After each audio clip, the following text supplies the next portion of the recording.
우리 하나님의 말씀 에베소서 4장 17절에서 24절입니다.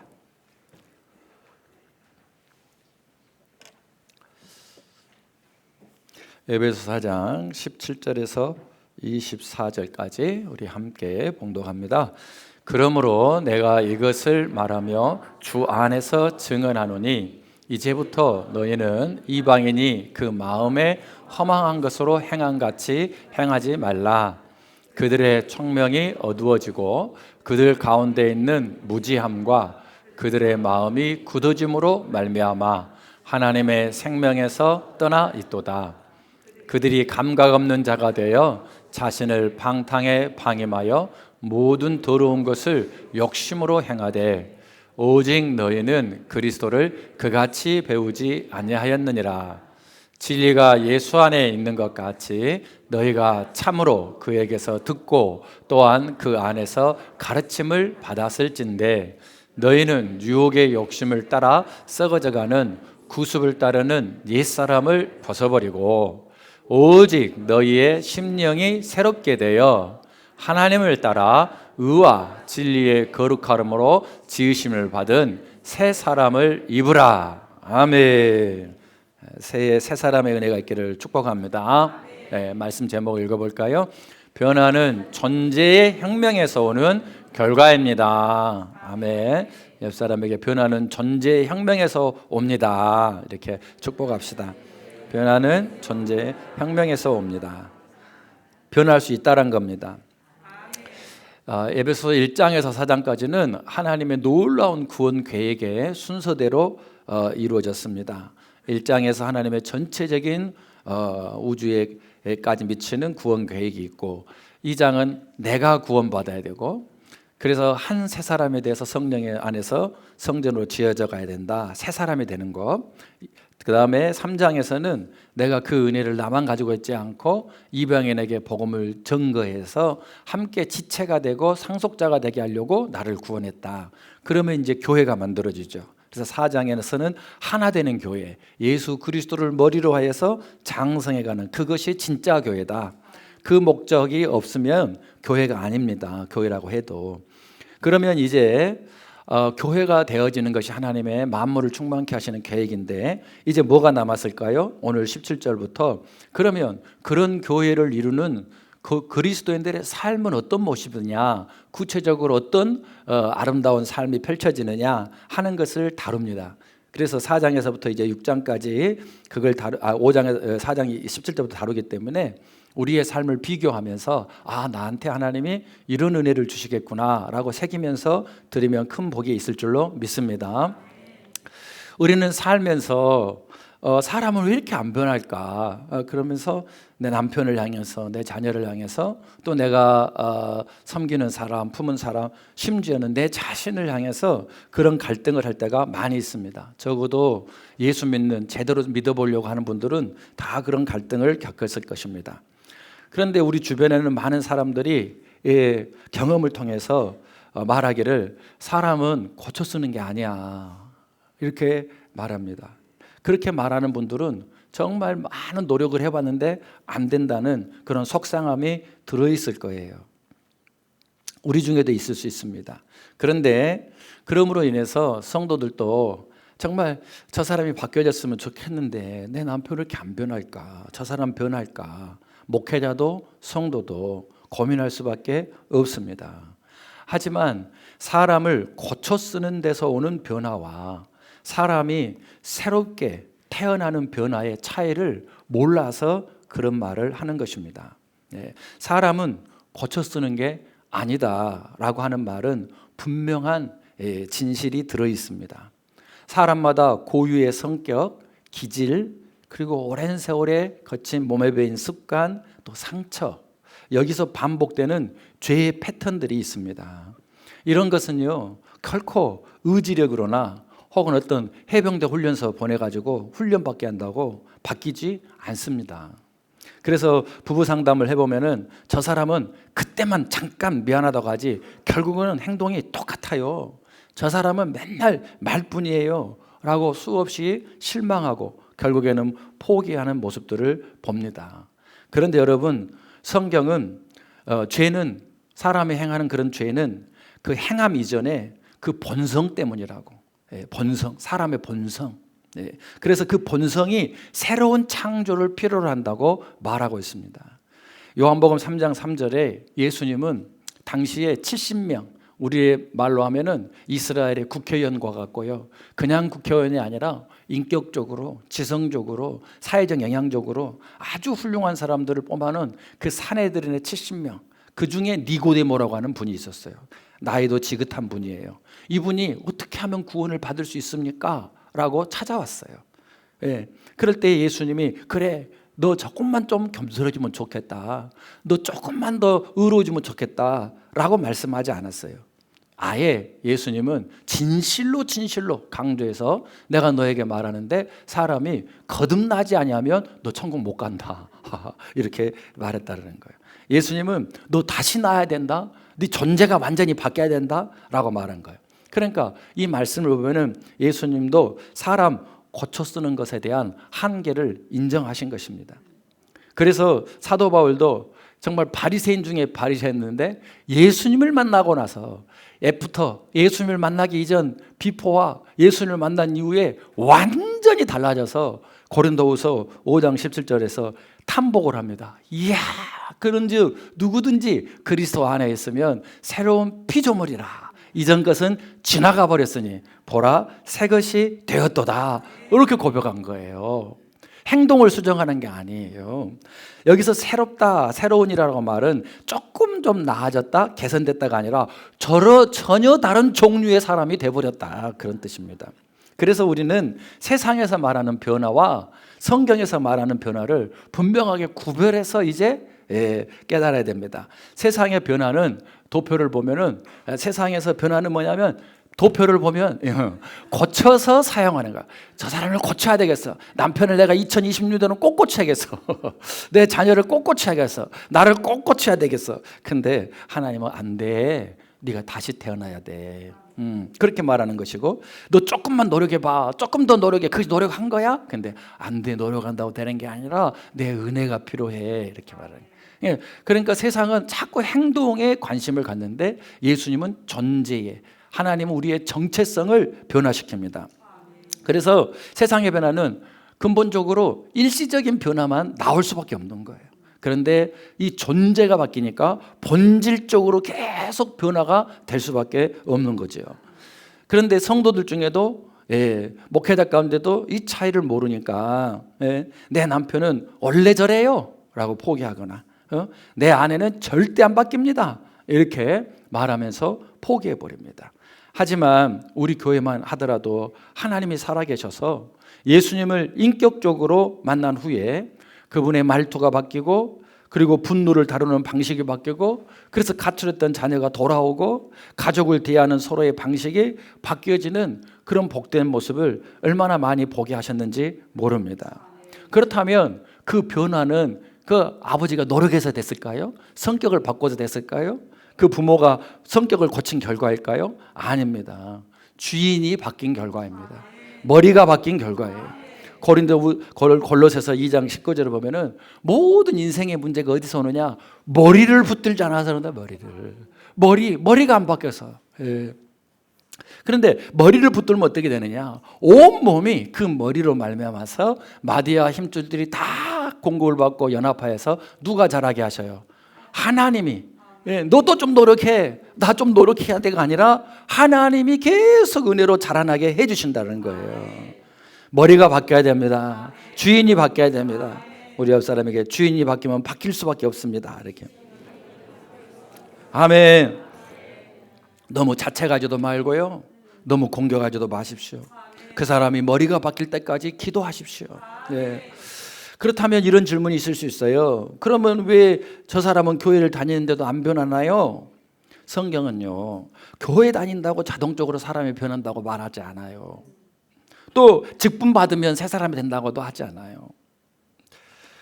오늘 본문이 그걸 말해주는 거예요. 우리가 변하는 것은 뭐냐? 그것은 17절에서 24절까지 변하는 그 과정을 보여주는데, 한마디로 요약하면 17절에 내가 이것을 말하는데 누구 안에서 말한대요? 주 안에서만 우리가 바뀌게 돼 있어요. 그래서 교회 다녀도 계속 자기가 왕자의 자리에 앉아가지고 하나님에게 지시 명령하는 사람, 말씀에 목숨을 거는 게 아니라 내가 하나님을 목숨을 잡으려고 하는 사람은 바뀌겠어요, 안 바뀌겠어요? 안 바뀌는 거예요. 그러니까 우리는 이제 다르게 수정해서 표현을 해야 됩니다. 어떻게 표현하냐면 사람은 안 변하는 게 아니라 주인이 안 바뀌어서 안 변하는 거라고. 주인이 바뀌면 다 바뀐다고. 이렇게 수정해야 됩니다. 오늘 2026년 새해 첫 주에 이 복음을 잘 붙드시기를 축복합니다. 그러므로 가정에서 배울 자를 고쳐야 할 대상으로 보지 마세요. 못 고친다니까요. 하나님이 새롭게 빚어주실 거야 하는 존재로 보시기 바랍니다. 그러면 하나님이 그를 빚으시기 위해서는 내가 먼저 예수님이 머리 된 모습을 보여줘야 된다는 거예요. 그럴 때에 내가 순종하는 그 모습 속에서 하나님의 빛이 그 영혼의 어둠을 쫓아내고 그를 바꿀 수 있도록 하나님이 역사해 주신다는 거죠. 하나님이 그를 고치시는 거예요. 교회에서도 셀 섬기면서 막 너무 변화가 안 돼가지고 절망하실 분들이 있을 거예요. 그런데 정지하지 마시고 하나님의 시간표를 신뢰하세요. 다만 그가 말씀을 떠나지 않도록 정말 한 구절이라도 볼 수 있도록 매일 성경 안 사면 사주셔서라도 그 다음에 그 세일 가족 안에 어떻게든 오게 하고요, 은혜 받는 자리에 예배에 머물 수 있도록 꽉 붙잡아주는 부터 생존으로 그것만 하세요. 하나님이 반드시 역사하십니다. 사람은요 고쳐져서 구원받는 게 아니에요. 고쳐서 구원받는 게 아니에요. 예수님은 우리를 조금 더 나은 인간으로 만들기 위해서 오신 것이 아니에요. 에베소서 2장 5절에 보니까 허물로 죽은 우리를 살리려고 오셨다는 거예요. 허물로 죽었는데 자기가 안 죽었다고 하니까 문제인 거예요. 내가 허물이 있다는 것을 인정하면 주님이 바꾸시기 시작하는 거예요. 이 정도면 괜찮아요. 그러면 안 되는 거예요. 나는 할 수 있어. 그러면 안 되는 거예요. 하나님이 도와주셔야 돼요. 하나님은요 내가 죽어야 살리시는 분입니다. 그래서 오늘 4장 17절에서 24절은 조금 더 착하게 살라고 우리한테 무거운 멍에로 훈계하는 말씀이 아닙니다. 성경은 그런 게 아니에요. 훈계의 말씀이 아닙니다. 그리스도를 머리로 삼은 성도, 성령님이 운행하시는 전혀 새로운 삶, 존재의 혁명에 대한 말씀입니다. 오늘 본문은 그래서 이렇게 세 가지로 구성이 되는데, 첫 번째는 너의 옛사람의 실체를 똑똑히 봐야 된다. 너의 옛사람이 어떤지를 똑똑히 보고 그 옛사람을 내 앞에서 벗어야 된다는 거예요. 그러면 그 옛사람을 벗는 동력이 있어요. 두 번째로 동력을 다루는 거예요. 그리고 세 번째로는 새 사람이 바꿔져가는 원리를 다루셔요. 이것이 바로 출애굽기 우리 하나님의 구원 경영 꼭 해야 하는데, 상태, 애굽에 있었을 때의 상태, 그 옛사람의 상태예요. 하나님이 은혜 주셨죠? 그런데 그대로 두지 않잖아요. 광야에서 변화할 수 있는 과정을 거치게 하셔요. 그 다음에 변화된 사람을 가나안 땅의 축복으로 인도하신단 말이에요. 그러니까 제가 중보기도실을 너무 잘 꾸며져서 너무 좋아요. 가서 제가 여러분들의 기도 제목 막 하면은요, 여러분들이 옛사람을 벗겠다는 결단이 있어야 되고, 내가 이 기도가 응답돼 하나님을 위해서 살겠다는 결단이 분명히 보여야 된다는 거예요. 그러면 그것은 하나님이 응답하신 것은 문제가 되질 않아요.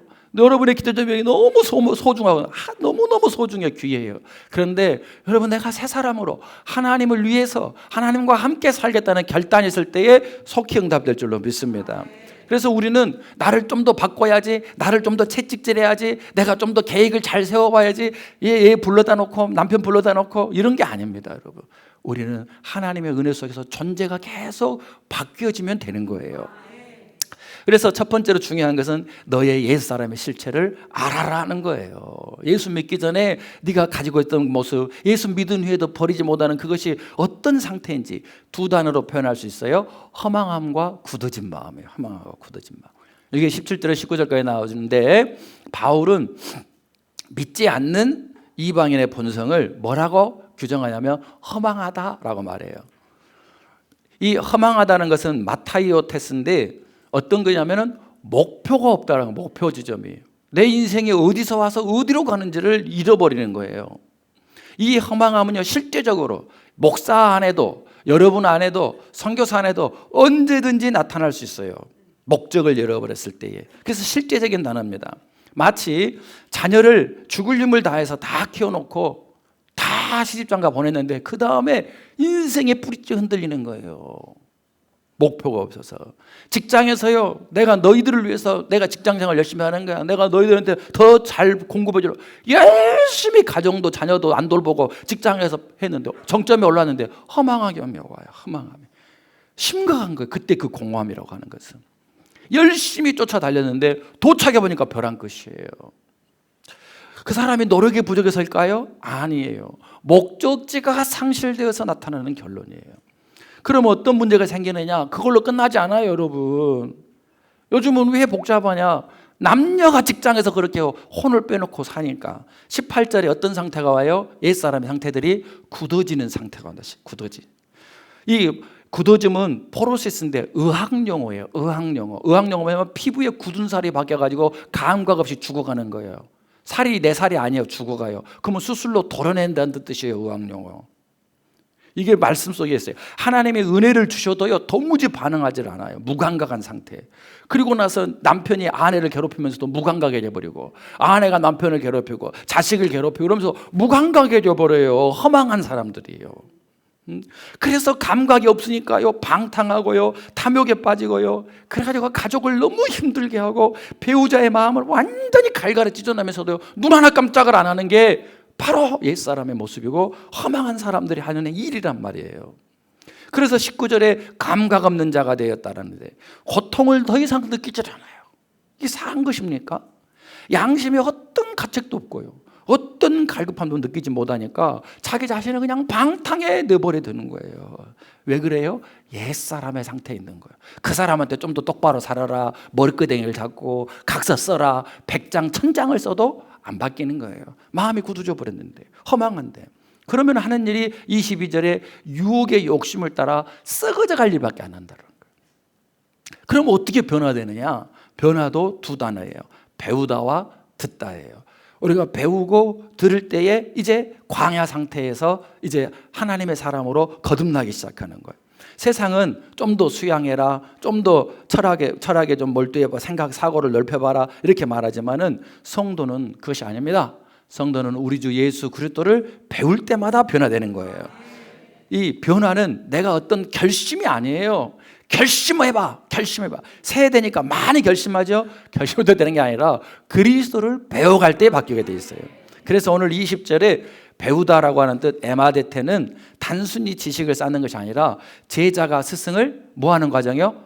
복제하는 거예요. 진짜 배우면 복제하는 거예요. 그래서 우리 자녀들이 복받게 하려면요, 학교 가서 선생님을 복제하게 만들어야 돼요. 복제하게. 부모가 그걸 방해하면 안 돼요. 똑똑한 게 아니에요. 그건 잘난 게 아니에요.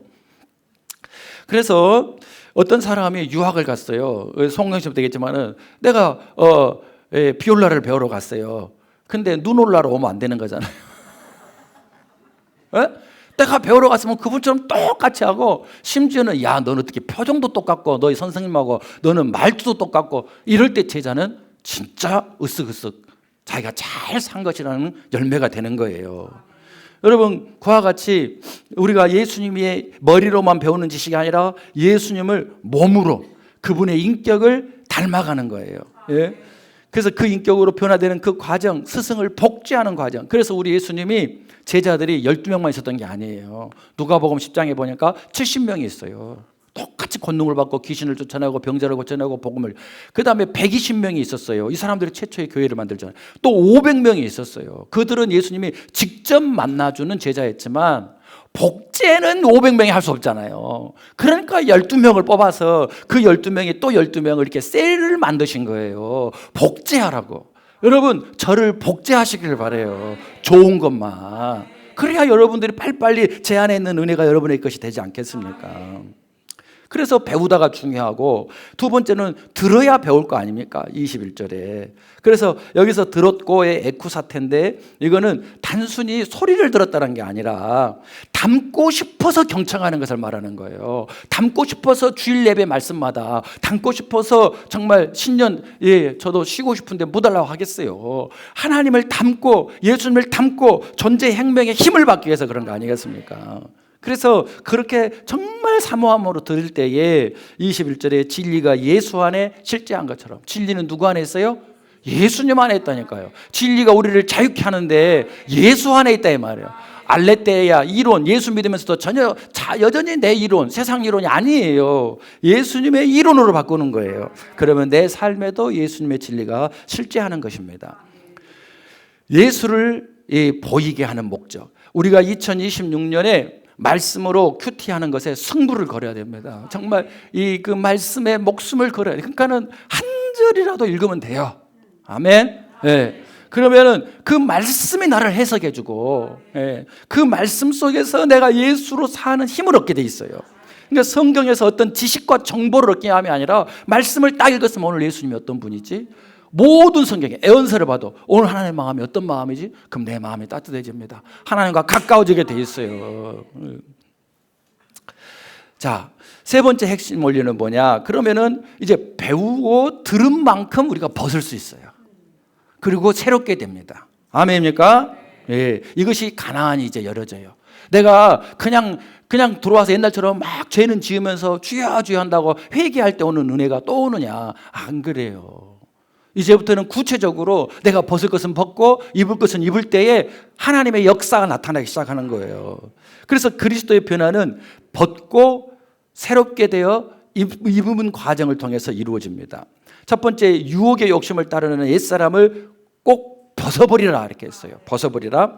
22절에 이 벗어버리라 아포데스타이는 이 더러운 썩어져 가지고 벌레가 드글드글하고 세균 덩어리예요. 그거 빨리 벗어버리겠죠, 여러분. 빨리 벗어버려야 되는데 바로 옛사람이 그런 거라는 거예요.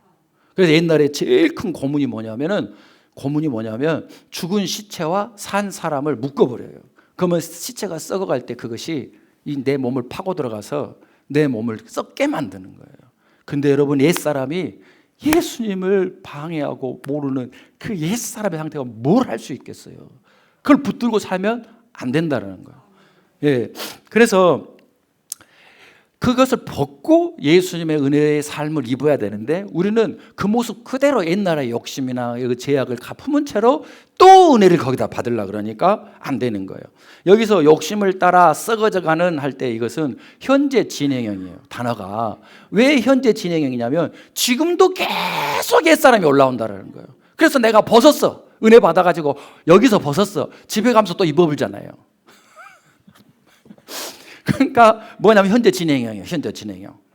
마귀가 이거 네 옷이다고 찾아주는 거야. 안 찾아줘야 되는데. 예. 이거 네 옷이다. 내 옷이네? 입어버리면 안 되는 거예요. 또 썩어지는 거예요. 이것서 계속 나를 부패하게 하는 거예요. 과거의 상처, 열등감, 고집, 세상적인 성공감 엄청나게 많습니다, 여러분. 목사들도 많고요. 저도 있었어요. 예. 그것이 암덩이까지 만들어내는 거예요, 여러분. 예. 그리고 이런 것들은 가만히 두면은 나를 계속 썩게 만들어요. 예를 들면 남편이요, 이 집에서 내 권위가 사라지면 나는 끝장이야. 그러고 나서 막 핏대를 세우면서 권위주의를 부리게 되면은 그 집안이 끝장나죠. 또 엄마가요, 남의 집 자식과 내 자식을 끊임없이 비교하면서 내 자식은 안 될 것 같아. 절망하는 마음 뭐예요? 자식 통해서 내가 얼굴 한번 펴보겠다는 거 아니에요? 썩어 없어질 거, 썩어져 없을 거, 썩어 없을 거. 그걸 벗어버려야 돼, 벗어버려야 돼. 예. 그리고 나서 그걸 벗어야만이, 그걸 벗겠다는 각오가 있어야만이 내 심령이 이제 새로워지게 돼 있어요. 이것은 수동태예요. 가장 중요한, 오늘 본문에서 가장 중요한 구절이에요. 23절에 너희가 심령이 새롭게 되어 할 때 이것은 현재 수동태다 이 말이에요. 그러니까 계속 매일매일 너는 새로워진다는 거예요. 매일매일 새롭게 되라는 거예요. 그리고 중요한 것은 네가 되는 것이 아니라 수동태, 네가 받아야 된다는 거예요. 매일매일 새롭게 되는 애를 받으라는 거예요. 아무리 노력해봐야 된가? 안 된다는 거예요. 여기서 말하는 심령은 푸뉴마티인데 우리의 마음의 가장 깊은 곳을 말해요. 거기서 우리의 태도가 나오고 말이 나오고 인생이 다 결정되고 돼 있어요. 우리는 겉을 꾸미려고 해요. 아니에요. 하나님은 네 마음의 중심을 내게 달라는 거예요. 거기를 새롭게 해주겠다는 거예요. 이것이 우리가 매일 말씀을 읽고 큐티하고 기도하고자 하는 이유인 것입니다. 새 사람이 되는 변화는 내가 어떤 행동을, 내가 멋진 아버지가 돼야지 안 돼요. 꿈을 깨세요. 내가 좋은 엄마가 돼야지 꿈 깨세요. 여러분 안에 성령이 충만하게 돼서 여러분의 마음 깊은 곳에 운전대를 잡아줄 때에 성령이 우리를 이끌어 가시는 거예요. 되어지게 되는 축복이 있기를 원합니다. 되어지게. 예, 너 좀 잘해가 아니라 잘할 수밖에 없는 은혜의 자리에 내 자녀를 세우는 것이고 내가 그것을 보여주는 거예요. 그러면 자동적으로 24절에 새 사람으로 계속 변화되게 돼 있다. 여기서 입다라고 하는 것은요, 새로운 신분을 취한다는 뜻이에요. 새로운 신분, 다른 뜻이 아니고. 그러니까 시간적으로 무엇이 새로워졌다가 아니라 질적으로 완전히 새로운 사람이 되었다는 거예요. 다시 말하면 죄로 인해서 완전히 망가졌던 나의 옛사람, 내 인생을 썩게 말른다, 썩은 줄도 모르고 냄새를 풍풍 풍기던 그것이 하나님의 형상으로 완전히 복구된 상태를 말합니다. 새로운 본성을 갖게 된다는 거예요.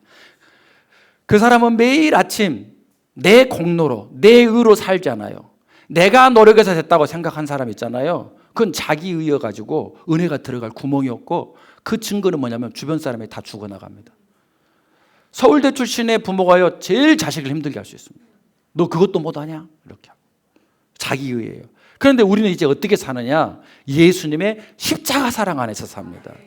진리는 누구한테 있다고 했어요? 예수님에게 있단 말이에요. 예수님한테 찾아가면 십자가 사랑이 있어요. 그리고 그 진리가 우리를 자유케 한단 말이에요.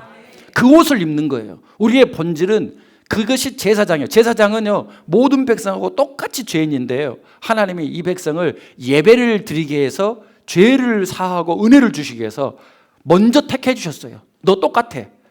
내가 어떻게 제사장을 해요? 옷을 바꿔주셨어요.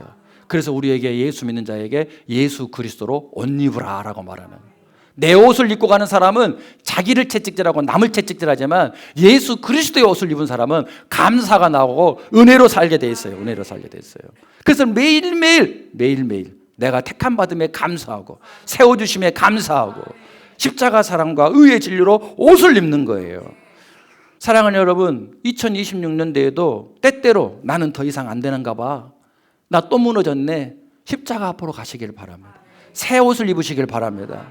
그때 마음을 새롭게 해달라고, 이 옛사람의 옷을 벗겨달라고. 내게 부족한 것은 새로운 결단이 아니라 은혜가 부족하더라. 나를 바꿔주시는, 하나님을 만날 때마다 새 힘을 불어넣어주신 그 기도의 자리에 있겠다고, 말씀의 자리에 있겠다고. 예, 그 말씀을 내가 받을 때마다, 히브리서 4장 12절 13절에서 하나님의 말씀은 살아있어요. 살아있어요.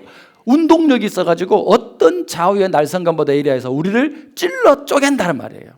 내가 벗고 싶은데 안 돼. 근데 말씀의 은혜가 오잖아요. 깨달아지잖아요. 벗겨져 버려요. 벗겨져. 그래서 수동태예요. 수동태. 능동태가. 옆 사람에게 능동태가 아니고 수동태예요. 졸던 사람은 명태인가 그럴 수 있어요. 능동이 아닙니다. 수동입니다. 수동. 할렐루야. 그 과정 속에 예수님이 머리가 되어주시는 거예요. 그러면 무슨 특징이 있는지 아세요? 허망함이 사라져요. 내 인생에 가치가 있고 보배로워지고, 난 뭐 달라고 살았나, 나 이게 뭔가, 저 인간은 뭔가 바람피거든요. 그것이 아니에요. 모든 게 감사하게 돼 있어요. 목적이 분명해지고 소망이 빛나기 시작합니다. 그러므로 여러분, 나는 안 변해, 너는 안 변해, 마귀의 거짓말에 속지 마시기 바랍니다. 내 아이는 가망성이 없어, 저 새끼는 말만 해, 저 사람은 안 돼, 절대 포기하지 마시라 이 말이에요. 왜 그래요? 하나님은 살아계시고 약속하신 말씀은 반드시 이루시기 때문입니다. 다만 이제 우리가 기억할 것은, 성경에서는 사람이 고쳐진다고 하지 않았단 말이에요. 고쳐지기를 기대하지 말고 새롭게 창조되기를 기도해야 된다. 날마다 그 창조자를 만나면 창조의 역사가 계속 일어나게 되어 있어요. 창조의 역사가. 그래서 기독교는 도덕을 넘어서는 구원의 종교인 거예요. 이렇게 존재를 바꿔주는 종교는 이 세상에 없어요. 더 열심히 해라, 더 선행을 해라, 혹시 극락 갈지 모른다, 혹시 이런 천당 갈지 이러지 뭐. 우리는 존재가 바뀌어가지고, 여러분 왕자 거지 얘기처럼요, 왕자는요 거지 굴에 가갖고 두드러 맞아도요 왕자처럼 행동을 해요. 존재가 다르기 때문에 그런 거예요. 근데 거지는 존재가 안 바뀌냐고 했대요. 왕궁에 가갖고 막 부들부들 떨는 거예요. 여러분, 그 사람 뭐 선한 일을 할 수가 없어요. 무능한 거예요. 하나님 우리를 무능함이 아니라 존재를 바꿔주기 원하신다 이 말이에요. 예. 그러므로 사람의 결심이나 훈련, 다짐, 자기개발 열심히 그거 본다고 변화되는 게 아닙니다. 그거 도움이 됩니다. 존재가 바뀐 사람한테는. 의미가 없는 것은 아니에요. 그러나 우리가 기억할 것은 위대한 바울도 이렇게 고백하잖아요. 로마서 7장 18절 꼭 우리가 함께 읽어봅시다. 내 속 곧 내 육신에 선한 것이 거하지 아니한 줄을 아노니 오남은 내게 있으나 선을 행하는 것은 사도 바울과 같이 옆 사람에게 얘기해줘요. 그래서 그랬네요. 이렇게. 그래서 제가 그랬습니다. 이렇게. 노력으로 되는 거 아니에요, 구원은. 아멘입니까? 바울이 할 만큼 다 했어요. 할 만큼 다 하고 나서 그 다음에 로마서 8장에 와요. 할렐루야 감사하리로다. 우리 주 예수 그리스도 안에 있는 생명의 성령의 법이 나를 죄와 사망의 법에서 자유케 하였다라는 거예요. 성령의 법이 자기가 노력해서가 아니라 성령의 법이. 그러니까 내 자녀가 안 바뀐다고 싸움하지 말아요. 이제부터 우리가 성령의 법으로 먼저 살고 그를 믿고 기도하세요. 그가 구원을 받게 되는. 그러니까는 제가 이제 목사의 연륜이 쭉 쌓이니까 99년도에 안수를 받았으니까 벌써 몇 년째예요. 근데 여러분 깨달았어요. 은혜 체험이 없는 사람들은 말해봐야 소용없어요. 관계만 틀어져요. 기도만 합니다. 하나님 은혜 받게 해주세요. 만나게 해주세요. 왜 신년 특별 기도를 하겠어요? 왜 사실 말씀 강요하겠어요? 우리 교회만 해요. 뭐 달라고 하냐고 그래요. 나도 안 하고 싶어요. 근데 은혜 안 받으면 길이었거든요. 제 이 간절한 마음을 이해해 주시기를 바라요. 주여, 진짜합니다, 여러분. 우리의 의지로는 죄의 본성을 이길 수 없어요. 우리의 의지가 죄의 본성을 이길 만큼 절대 강하지 않아요. 지금 눌러놓고만 있는 거예요. 지금 좀 안전하다고요? 금방 새는 바가지 언제 새지 안 새겠습니까? 새게 돼 있어요. 그러니까 실망하지 마세요. 예수 믿는 그 자리에, 은혜 받는 그 자리에 그가 설 수 있도록 충고하시길 바라요. 하나님이 만나주시기만 하면은 그 존재가 바뀌어서 너무 감사한 거예요. 그렇게 예먹이던 내 자식이요, 내 영광의 면류관이 되도록 하나님의 영광을 위해서 창조했대잖아요. 그 예먹이던 남편이 내가 바꾸려고 하니까 안 되더니 저 사람이 안 바뀌냐고. 하나님이 바꿔주신다. 이런 일이 2020년도에 많이 있기를 원합니다. 우리의 연약함은 다 벗겨지고 주님의 아들 딸들로서의 삶이 시작된다는 거죠. 우리의 변화는 하나님을 만날 때마다, 말씀에 있는 예수님이 나에게 감동을 주고 깨달음을 줄 때마다, 내가 기도할 때 그래, 내가 너를 사랑한다, 걱정하지 말아라. 예. 안 변하는 사람들 보고요, 또 리더들이 막 흔들리면 저는 완전히 무너져요. 금요일날 좀 힘들었어요. 그래 중보기도로 올라가서 막 기도하는데 하나님이 강하고 담대하라니까 강하고 담대지더라고. 아멘. 예. 오늘 말씀을 완전히 다 요약하는 간증을 하나 들려드릴게요. 한 권사님인데 이분은 어렸을 때부터 새벽기도도 안 빠지고요, 방언까지 받은 아주 독실한 신자였어요. 그런데 하필 불신결혼을 했어요. 그 남편 될 사람이 교회 다녀주겠다고 그래서 결혼을 했더니요, 한 번도 안 가면서 드라마를 만들어주더라는 거예요, 인생에. 약속도 안 지키고 교회도 안 나가는데 우리 집에 신년 신방 받고 싶어서 교회에다가 요청을 했는데 목사님 오신다고 하니까 이 인간이 집안에서 온 옷을 다 홀라당 벗고 깨당 벗고 깨당 이런 인간이 있어요. 집안에 그냥 다 그냥 돌아다니면서 소파에 앉아 있어 버려.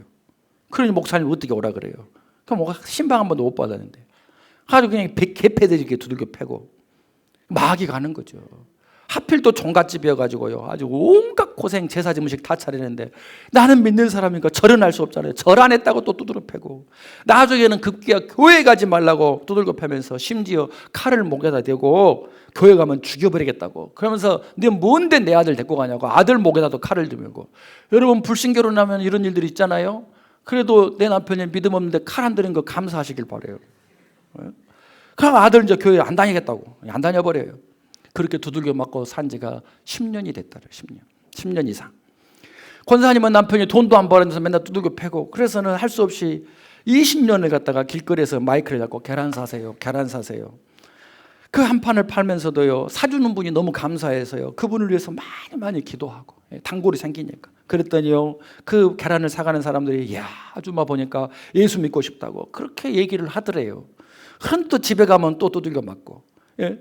맞는 것은 그래도 참겠더래요, 여러분. 그런데 성경을 찢어대면서 교회를 못 가게 하니까 어느 날은 정말 참을 수가 없어서 자살하고 싶더라는 거. 그래서 문틈을 다 막고 연탄불을 피웠대요. 근데 집이 온채 낡은 집에서 그런가 갑자기 유리창에 팡 깨져가지고는 공기가 돌아서 살아버렸대요. 그래가지고는 또 며칠 또 지냈는데 남편이 또 여전히 더 악하고 심하게 하니까는요, 내가 오늘은 꼭 죽여야겠다. 연탄불은 안 되고 목을 딱 매는데 주님의 음성이 들리더래요. 딸아, 너는 내 것이다. 나를 위해서 사라질 수 없겠냐? 너 내 것이다. 여러분, 이 음성이 들리는 순간에 존재의 혁명이 일어나요. 그래가지고 그렇게 왼수 같은 남편이요, 갑자기 한없이 불쌍해지고, 그래서 남편을 위해서 무릎 꿇고 기도하게 됐다는 거죠. 그러면서 마음 저 깊은 곳에서 이런 마음이 확 올라오더래요. 내가 저 인간 하나를 구원 못 시키겠어? 내가 저 인간 하나를 전도를 못 하겠어? 그런데 그 결심과 결단이 생기는데, 이거는 자기가 만들어낸 생각이 아니기 때문에 성령이 끌어올려준 거기 때문에요, 힘이 막 나더라는 거죠. 그렇게 막 이제 전도를 위해서, 남편을 위해서 이제 기도하는데, 애굽의 하나님이 이 이스라엘 백성 안 놔주니까 재앙을 내리듯이요, 남편에게 중풍이 떨어졌어요. 예, 그러니까 이제 오른쪽 불쑥하고 오른쪽을 못 쓰는데, 이제는 왼팔로 때렸는데요, 온 몸으로 때리니까 더 아프더래요. 그러면서 결국에는 중풍이 8번이나 왔어요. 8번이나. 그러니까 이제 완전히 두 손을 다 못 쓰고 다리도 못 쓰고 똥 오줌을 다 받아내야 돼요. 그러면서도 시간 되면 나가서 또 계란 팔아야 되고, 들어와서 씻어줘야 되고, 밥 먹여줘야 되고, 이런 기가 막힌 삶을 살게 된 거죠. 그런데 권사님은요, 남편이 두 팔 다 못 쓰고 꼼짝 못하게 해서 자기가 대소변 다 받았는데도 너무 감사하고 기쁘더라는 거예요. 왜 그랬을까요? 예. 이제는 두 팔이 다 붙어갖고 때리지도 못하고, 교회 가도 말만 하지 어떻게 하지도 못하고, 그러니까는 가서요 막 감사해서 남편 몸 닦아주고 똥 다 묻혔는데, 하나님의 은혜로 냄새가 안 나더라. 냄새가 안 나면 그거 할만하거든요. 예. 그러니까 고생은 되었지만은 너무너무 감사. 여러분, 그런 감사 느껴보셨어요? 예. 생명의 위협을 안 받고 교회 나간다는 것에 감사하시기 바랍니다. 안 그러면 또 그걸 경험해보러 가는 수가 있어요. 이 권사님이 남편을 전도하기로 작정을 해버렸잖아요. 성령이 마음 주셔가지고. 그러니까 남편이 싫어하니까는요, 누운 방, 저 문간 건너에다가 라디오를 틀어놓고는 계속 기독교 방송을 틀어놓는, 그러니까 말씀 나오지, 찬송 나오지. 그러니까 막 10원짜리, 20원짜리 전현이 나들으라고 저걸 틀어놨다고 막 당장 끄라고. 그래도 구원하기로 작정했으니까 그렇게 병수발한 지 16년이 또 지나갔다는 거예요. 하도 지쳐가지고 하나님 왜 안 데려가세요? 이런 못된 생각을 품을 때도 많았대요. 그런데 그때마다 하나님이 회개시키시더래요. 그래서 자기 자신은 항상 나 자리 속이 없다는 거예요. 겉으로는 예수 잘 믿는 척하고 계란 사간 사람들은 대단하다고 그러지만 자기 마음속은 저 인간 어찌 안 죽나 아직도. 예? 그런 마음이 있으니까 너무 회개가 되고, 예? 낮아지게 되고. 그런데요, 기적이 일어났어요. 기적이. 남편이요, 어느 날 보니까 기독교 방송에서 설교가 나오는데 아멘 하고 찬송이 나오는데 아멘 하더라는 거예요. 그리고 나서 하나님이 천국으로 불러갔다는 거예요. 그 묘한 것은 하나님께서 남편을 하늘로 불리시더니 그때부터 모든 문제를 풀어주기 시작하더라는 거예요. 금전 문제도 얽힌 것도 다 풀리고, 집 저당 잡힌 것도 다 풀리고, 급기야는 안 믿는 그 종갓집 시동생 부부들도 다 예수님을 영접하겠다는 거예요. 누구를 통해서요? 이 권사님을 통해서. 문제는 남은 것이 아들이에요. 어렸을 때 교회 다닐 때 아버지가 칼을 들고, 근데 이 아들이 예수를 믿었으면 좋겠는데 사업이 잘 됐고 수입이 너무 좋으니까 아쉬울 것이 없어서, 그래서 눈물을 펑펑 흘리면서 너무너무 걱정된다고. 여러분, 우리 아들들은 돈만 좀 벌었으면 좋겠는데, 그러죠. 근데 이분은 돈 버는 게 축복이 아니라고, 수입이 저렇게 좋아서 예수 못 믿으면 어쩌냐고 눈물 흘리며 기도하는데, 이 아들이 어느 날 하나님이 그 어렸을 때 교회 가는데 아빠가 하는데 그것이 다시 해석이 돼가지고, 내가 그때는 그랬는데 엄마 나 이번 주부터 같이 교회 나갈게요 그러더라는 거예요. 권사님은 남편이 이제 천국 갔으니까 내가 노방 전도를 멈추면 안 된다고, 노방 전도를 안 하면 어떻게 되냐고, 그러면서 전도 가가지고 우리 교회 춤 잘 추는 분 있잖아요. 석영 뭐 이렇게 있잖아요. 막 이분은 전도하는데 막 춤이 막 나오는 거예요. 일하면서 그 힘들 때, 계란 팔 때에, 또 남편한테 두드려 맞을 때에 중풍으로 누운 남편 전도해 보려고 저 높은 곳을 향해 맨날 찬송 부르는데, 그때마다 하늘에서 위로가 막 부어지고 새 힘이 났는데요, 남편이 이제 천국 가고 죽고 나서는요, 그 찬송을 불러도 예전처럼 감동이 없다고 또 눈물을 흘리더라는 거예요. 사랑하는 여러분, 여러분은 그 권사님을 어떻게 생각하십니까? 그 권사님이 불쌍한 인생을 살았나요? 여러분, 이분이 불신 결혼을 자초했기 때문에, 마귀 때문에 이런 고통스러운 인생은 정해진 거예요. 정해진 거예요. 예. 그걸 인정해야 돼요. 받아들이셔야 돼요, 여러분. 그 집을 다 예수 믿게 하려면 이렇게 오랜 세월 동안 고난 속에서 때로는 매도 맞을 수밖에 없답니다. 우리 주기철 목사님이요, 순교할 때 그냥 된 줄 아세요? 피 없이 못 가는 길, 눈물 없이 못 가는 길, 골고다의 길이라고. 하나님이 은혜 주셔서 그 길 가셔서 우리가 오늘의 이 믿음의 복을 누리고 있는 거 아니겠습니까? 언제부터 맨날 편하고 좋은 것만을 찾습니까? 책임을 질 줄 알아야 한다는 거예요. 바꿀 생각하지 말라는 거예요. 지금이 제일 좋을 때예요, 여러분. 더 이상한 놈 만나요. 예. 지금 남편이 괴롭히지 않으니까 찬송의 은혜가 예전 같지 않다고 고통스러워하는데, 여러분 무엇이 은혜입니까? 날마다 내가 기도할 때마다 찬송을 주시고 눈물을 흘릴 수 있다면 내 영혼이 산 것이고 내가 하나님의 자녀인 것이고 그것이 제일 큰 은혜인 거 아니겠습니까? 그러므로 두말하지 말고 변명도 하지 말고, 지금 현실은 내가 선택한 결과고, 내가 정말로 의와 진리로 새 옷을 입었더라면 마귀는 다 떠나갔을 텐데, 진즉에 구원받았을 텐데. 아멘입니까? 예. 이게 내 삶의 결론이었구나. 그리고 이제 나는 구원을 위해서 간다. 한 걸음을 걷더라도 한 영혼이라도 건져내기 위해서 예수 믿게 하는 것이 내 인생이다 할 때 하나님이 풀어주신다니까요. 풀어주신다니까요. 하나님이 좋으신 분인데, 우리 아버지인데 왜 안 풀어줘요? 우리 아버지 무뚝뚝하고 무서워서도요, 등록금은 꼬박꼬박 주셨어요. 얼마나 감사한지 몰라요. 내 아버지 아니니까 관심 없겠지만. 사랑하는 여러분, 지금 예수 믿는 남편이라 하면서 나는 원래 성격이 그래, 나는 감정 표현 못해, 그렇게 무뚝뚝한 소리 한다면, 또 아내가 나는 원래 그런 사람이야, 예, 나보고 어쩌라고 그렇게 말한다면, 예, 또 부모가 자녀를 놓고 나는 양육에는 소질이 없어 라고 자책한다면, 그것은 성격의 문제가 아니다. 이제 무슨 문제다? 복음이 사라져버린 문제다라는 거야. 복음이 식어버린 문제라는 거야. 교회를 다닌 사람이 그런다면, 예수를 만난 사람은 그 존재가 다시 흔들리고 있어서 그런 거예요. 복음은 뭐라고 말하냐? 너는 새로운 피조물이다. 너는 내 것이다. 십자가 안에 너는 내 것이다라고 말하고 있는 거예요. 십자가 앞에서 용서받지 못할, 위로받지 못할 영혼 아무도 없는 것이고, 하나님의 권능을 받지 못할 영혼은 아무도 없습니다. 사랑하는 여러분, 나는 새로운 피조물이다. 나는 수동태로 사는 사람이다. 나는 은혜로 사는 사람이다. 고백이 반복될수록 삶의 질이 좋아지고 방향이 달라질 것입니다. 금방 변하지는 않습니다. 사람이 그렇게 되지 않아요. 그러나 달라진 것이 있어요. 절대 이전의 삶으로는 돌아갈 수 없다는 것입니다. 말씀을 정리합니다. 우리 예수님의 십자가는요, 우리를 조금 더 잘하라고, 조금 더 막 채찍질하려고, 좀 더 나은 사람 되라고 온 것이 아니라 우리의 옛사람을 완전히 끝장내기 위해서 오신 것입니다. 아담 안에서 죽었던 우리를 예수 그리스도를 영접하면 날마다 새롭게 예수님과 같이 바꿔주시기 위해서 우리를 찾아오셨다는 것입니다. 이것이 구속사입니다. 하나님은 저와 여러분을 고쳐 쓰지 않아요. 고쳐 쓸 것이 없어요. 다시 만드신다는 것, 다시 만드신다는 것, 매일매일 다시 만드신다는 것, 존재의 혁명입니다. 우리 가정에 교회에 필요한 것은 더 강한 채찍질이 아니에요. 채찍질하지 마세요. 2020년 더 막 무슨 계획을 세우지 마세요. 그저 훨씬 더 강력한 것, 보라 새 것이 되었도다. 그 자리, 그 믿음의 자리에 서는 저렴 되시기를 축복합니다. 이제 말씀을 적용해야 돼요. 배우자를 고치려고 하지 마세요. 고쳐야 할 사람으로 보지 말고 하나님이 다시 빚어주실, 새롭게 하실 그 존재로 보시기를 바랍니다. 다만 내가 필요한 것은 내가 먼저 주님의 그 머리로 삼고 주님의 통로가 되어드리는 겁니다. 주님이 반드시 내 머리가 되셔서 역사하십니다. 변화가 더디다고 가족이나 성도를 정죄하지 말고 하나님의 시간표를 묵묵히 기다릴 수 있는 저렴 되시기를 축복합니다. 우리 말씀 앞에서 찬양하면서 결단하겠습니다.